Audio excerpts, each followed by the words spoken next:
날카로운 시선으로 꿰뚫는 주말 뉴스 정관용의 시사본부.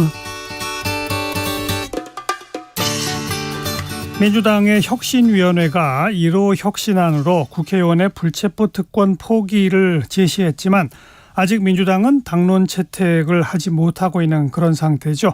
관련해서 민주당 혁신위 위원이시죠. 이해식 의원을 연결합니다. 이 의원님 안녕하세요. 네, 안녕하세요. 예.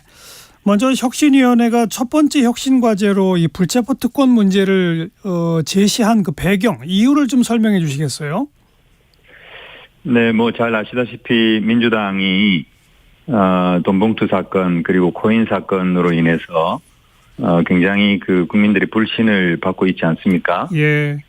그리고 체포동의안과 관련해서 계속적인 그 당론 부결, 예. 그리고 본회의장에서 부결되는 사태가 반복되니까, 그렇죠. 국민들이 민주당이 한마디로 말해서 특권정당 아니냐 이런 비판이 제기되고 있습니다. 예. 그래서 혁신위를 띄워서 당의 개혁을 가속화하고 그런 상황에서 이 혁신위가 제1호 예. 혁신안으로 불체포 권리 포기를 요구하게 된 것이죠. 그 혁신위원회가 이 1호 혁신안으로 불체포 특권 포기를 내놓기 바로 직전에 또 이재명 대표도 나 본인 스스로의 불체포 특권을 내려놓겠다라고 하는 선언을 한 바 있었죠? 네, 그렇습니다. 네. 네. 그런데 지금 민주당이 당론으로 당 의원총회에서 이걸 채택하려고 하는데 안 되고 있어요. 안 되는 이유는 뭐라고 보세요? 이게 헌법상의 권리이지 않습니까? 예. 그러니까 이게 그 헌법 44조에 규정되어 있는 헌법상의 권리이고 개인적인 국회의원이 개개인이 다 헌법기관이기 때문에 예. 헌법기관에 부여된 헌법적인 그 개인적인 권리이기 때문에 이것을 내려놓는다는 게 쉽지가 않고 그리고 또 잘 아시다시피 지금 윤석열 정부가 검사를 동원해서 야당을 아주 굉장히 강도 높게 탄압을 하고 있는 그런 상황에서 예. 이러한 불체포 권리를 포기한다는 것 자체가 또 쉽지가 않고 예. 또 일각에서는 이것이 헌법을 결국 위반하게 되는 거 아니냐. 법적으로는 문제가 있다. 또 이런 측면도 있기 때문에 예. 상당히 어려움을 느끼고 있습니다. 그러나 지난 의총에서 상당히 격론이 있었고 예. 그리고 대체적으로는 의견을 지금 모아가고 있습니다. 당내의 최대 의원 모임이라고 하는 그 더미래에서 혁신위 제안을 수용해야 한다는 그 성명을 내지 않았습니까? 예. 그리고 지금 제가 보기에는 민주당의 길 의원님들 중심이라고 보이는데 민주당의 길에 소속돼 있지 않은 의원님도 몇 분 포함되어 있어서 예. 민주당의 길 이름으로는 내지는 못했지만 30분이 넘는 의원님들도 별도의 성명을 통해서 맞아요. 혁신의 제안을 받아야 된다 이렇게 이제 성명을 발표했기 때문에 예. 지금은 전체적인 추세로 봐서 다음 의총에서는 이것을 결의할 수 있지 않을까 이렇게 보고 있습니다. 네. 근데 방금 이해식 의원도 지적했습니다마는 윤석열 정부가 검찰을 동원해서 전방위적으로 야당을 탄압하고 있다. 돈봉투 관련해서만 앞으로 20명가량에 대한 체포동의안이 나올지도 모른다. 이런 상황은 사실 정치적으로는 매우 심각한 거 아닐까요? 네, 그렇습니다.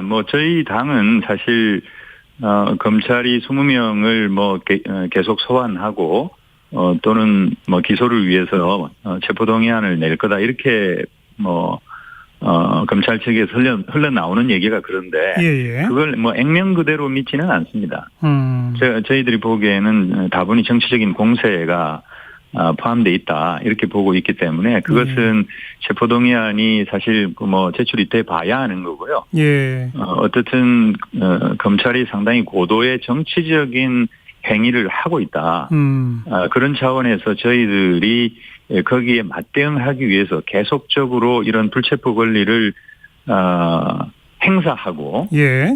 본회의장에서 부결을 계속 시켜 나가는 게 과연 옳은가? 네. 또 그것을 바라보는 국민들은 과연 민주당이 이런 그 권리를 이용해서 너무 불체포 권리를 남용하고 있지 않은가 이런 판단을 하고 계시다라고 하는 생각 속에서 예.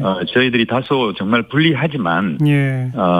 당의 어떤 혁신을 위해서 이 권리를 정치적인 선언을 통해서라도 예. 내려놔야 되고 그리고 실제로 자기 자신한테 예를 들어서 체포동의안이 오면 그 본회의 신상 발언을 통해서 가결을 해달라. 예. 이렇게 뭐 주장을 한다든가. 예. 그리고 또 의원들 사이에서 구명을 위해서 뭐 전화를 한다든지 이런 걸 하지 않겠다라고 하는 것이거든요. 예.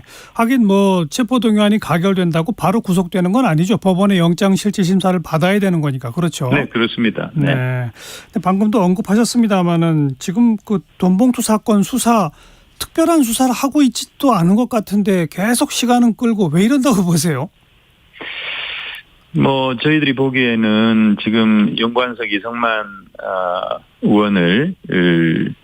의원에 대한 체포동의안이 이제 국회에서 부결되지 않았습니까? 예. 다시 이제 재청구한다는 얘기도 있습니다만은 혐의를 입증할 만한 어떤 뚜렷한 증거가 없는 상황에서 예. 주변적인 인물에 대한 압수수색 이런 걸 통해 가지고 정치적인 공세를 좀 하고 있다 이렇게 보고 있습니다. 그래서 저희들은 차분하게 이 건을 보고 있는데 예. 어떻든 그 돈봉투 사건이라고 하는 것 자체가 전당대회 과정에서 불거졌고 예. 그리고 일정 정도 녹취록이 나온 상태에서 저희들은 이제 다시는 이런 일들이 발생하지 않기 위한 예. 그런 하나의 그 근본적인 혁신안을 내야 된다. 알겠습니다. 이렇게 보고 있고 혁신위가 아마 그 제안도 할 것으로 생각됩니다. 네. 뭐 그러니까 검찰의 정치적 공세, 야당 탄압 이런 정황이긴 하지만 그래도 불체포 특권 내려놓는 것이 혁신의 1호다 이 말씀으로 듣고요. 네. 만약 다음 의총에서는 가결될 거라고 판단한다고 하셨습니다만 끝끝내 그게 안 되면 그럼 혁신위원회는 이제 활동 정지하는 겁니까? 어떻게 되는 겁니까? 그 다음 뭐 의총에서 되리라고 보고 있는데. 예. 뭐 만일에 안 된다고 해도 혁신위가 활동을 당장 중단하는 것은 아니고요. 예. 계속 그 의원과 소통하고 이 문제에 어떤 당의 총의를 모으기 위해서 노력해야 되겠죠. 그러나 그러나 지금 상황에서 제가 보기에는 다음 의총에서는 된다. 된다 이렇게 생각합니다. 요 다음 제2호 혁신안도 준비 중이다라는 보도가 있던데 혹시 좀 미리 힌트 주실 수 있을까요?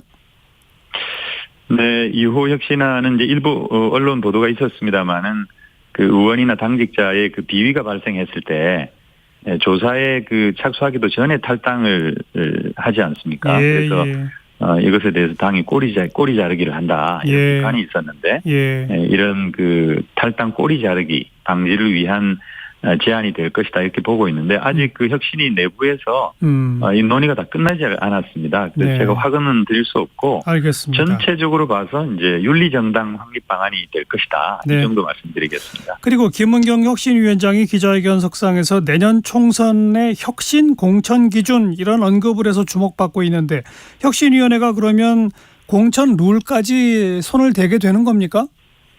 네, 그렇습니다. 혁신위가 다루는 그 당 혁신을 위한 방안에는 한계가 없습니다. 뭐 이렇게 따라서 이제 당연히 공천 제도도 일정 정도는 손을 볼 것으로 예상을 하고요. 특히 그 현재 공천 제도가 현역 의원들에게 매우 유리하게 돼 있기 때문에 그렇죠. 보다 이제 공정한 경쟁 그리고 새로운 인물의 영입을 원활하게 하기 위해서라도 이런 제도적인 혁신 방안이 논의될 것으로 그렇게 보고 있습니다. 공천 기준과 제도 변경도 혁신위의 논의 대상이다 이 말씀이네요. 네네. 당내 문제로 지난주에 이재명 대표랑 이낙연 전 대표가 만나기로 했다가 이 뭐 집중호우 등등 관계 때문에 일단 연기됐는데 그냥 단순 연기죠? 뭐 정치적으로 무슨 문제가 있었던 건 아니죠? 네, 그렇습니다. 그 뭐 보도에 나간 대로 그때 아주 그 극한 호우라고 그러죠. 엄청난 양의 비가 쏟아졌기 때문에 두 분이 만나서 막걸리 잔을 기울이고 있는 것이 국민들 보기에 좋지 않을 것이다 판단을 하고 제가 알기에 일주일 정도 수년한 것으로 알고 있습니다. 뭐 19일인가 만나기로 지금 되어 있다고 하는데요. 뭐 지금 당 내에서 뭐 탈당, 뭐 분당 이런 얘기도 나오던데 뒤숭숭합니까? 괜한 소리입니까?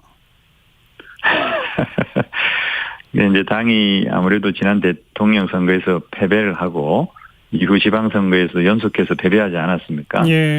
그러다 보니까 내년 총선에 대한 어떤 그 불안감 이런 것이 의원들 사이에서 증폭되고 있기 때문이고 또 이제 이런 상황에서 이제 이 선거 패배에 대한 원인 분석을 좀 정확하게 해야 다음 선거에 대한 승리 방안을 마련할 수 있다라고 하는 것과 관련해서 의원들의 생각이 좀 다릅니다. 네. 그리고 지난 이제 1년간 이재명 체제가 이렇게 당을 이끌어 왔는데 이재명 체제에 대해서도 이제 평가를 해야 된다. 그 평가의 어떤 내용 이런 걸 놓고도 의견이 달라서 예. 아마 이게 이제 상당히 그 심각한 균열 내지는 뭐 내홍이 있는 것으로 비춰지고 있는 건데 네. 뭐 이렇게 분당을 얘기할 만한 것은 아니고 그러나 저는 뭐 대선 패배 이후에 당이 이런 경랑 속에 휩싸이는 것은 당연한 일인데 예. 이제 이것을 어떤 식으로 현명하게 극복하느냐 그리고 당의 단합을 통해서 차기 선거에서의 어떤 승리의 기반을 다지느냐 이게 더 중요한 문제라고 생각합니다. 네. 또 그 과정에 혁신위원회가 이제 역할을 해야 되겠죠. 그렇습니다. 예, 그래서 우리 당 스스로 또 의원들 스스로 이런 혁신의 동력을 얻지를 못해서 예. 혁신위를 띄운 거 아니겠습니까? 예, 예. 그렇기 때문에 이제 혁신위를 띄운 만큼 혁신위의 제안에 대해서 적극적으로 검토하고 수용해야 한다. 이렇게 알겠습니다. 생각합니다. 네, 여기까지 들을게요. 고맙습니다. 네, 감사합니다. 민주당 혁신위 위원이신 이해식 의원 연결해 봤습니다. 자, 이제 국민의힘 쪽인데요.